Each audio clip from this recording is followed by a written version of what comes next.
কবিতাটি পাঠ করে শোনাচ্ছেন কৃষ্ণা ব্যানার্জি। এই কবিতাটির নাম উপভোগ।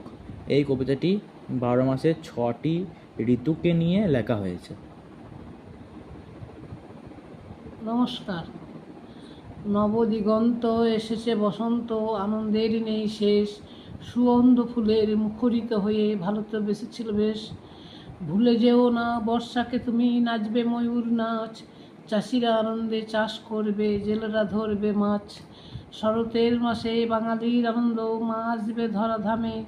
ধূপ ধুনুচির ঢাকির বাদ্যি গাইবে মায়ের নামে। হেমন্ত আসে আনন্দের সাথে, সুমধুর মিলন হতে। ভাই বোনেদের ভালোবাসা মনে করিয়ে দিতে। পশম ভূষণ যায় না পরা, রাখে না কেউ মনে। তাই তো শীত বাংলায় আসে ভূষণ দর্শনে। প্রখর রৌদ্রে গ্রীষ্ম ঋতু থাকে 12 মাসই। নববর্ষকে